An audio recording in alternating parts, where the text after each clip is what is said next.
For years, Africans, whose countrymen were enslaved by Arabs and Muslims in North Africa, had failed to get American churches, human rights groups, or even black American leaders to help free these black slaves. Finally, on March 13, 1996, Howard University, the most prestigious black center of learning in America, hosted a panel discussion on the ongoing slave trade in Sudan and Mauritania. The abolitionists were filled with hope that American blacks would come to the forefront of their fight for freedom. But there was a spoiler. A powerful black leader who was allied with and was funded by Arab and Muslim sources got in the way. We're going to explore a subject that I think is very interesting and very dear to the people in the Afro-American community. That is the issue of slavery in Mauritania and Sudan.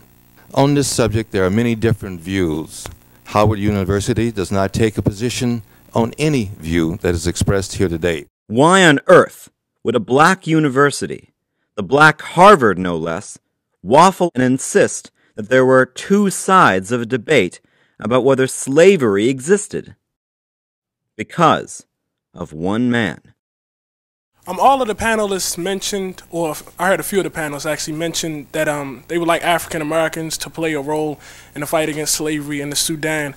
But recently, in his trip abroad, Louis Farrakhan, who has emerged as an African American leader, it is my understanding, made the comment that slavery did not exist or that it was at a minimal level. So what would be the effect, or how could we combat such a comment by such a leader with, such a high standing among African American people?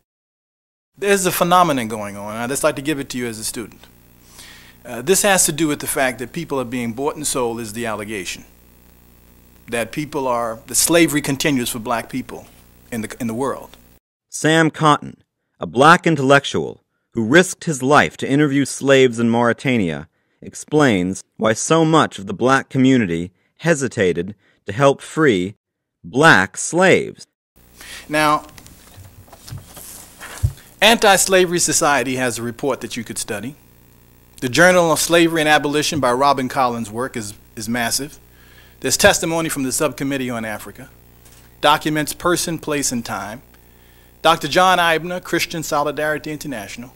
Bishop Makram Maxkassis, Human Rights Watch, has 22 volumes on Sudan. Newsweek did a year-long study. Gaspard Biro's work, The International Labor of Geneva, the London Observer's work, Amnesty International has volumes, the Committee on Retrieving Kidnapped Children, eyewitnesses, they're here today. Pictures of the slaves of Mauritania are in New York at SIPA's lab. It's full documentation.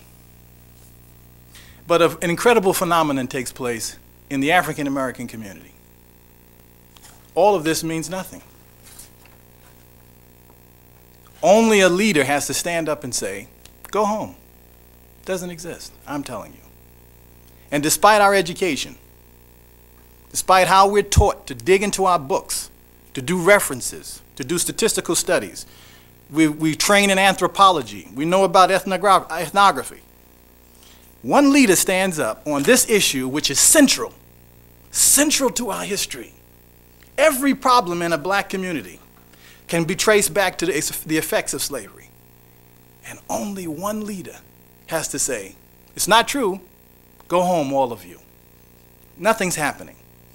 Forget the Africans. Don't listen to what they say. It doesn't exist. Analysts say, we're so hungry for unity in the black community, we can't afford to disbelieve the only leader who shows something. I ask you as a student, I'm not here to try and convince you. I've seen it myself. What do you do with this data? What do you do with these people? What do you do with that history?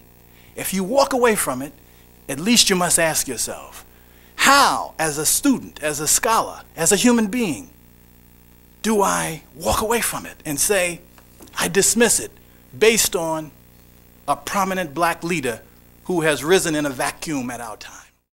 This happened back in 1996. The abolitionists went on to free thousands of slaves and helped create the world's newest nation, South Sudan.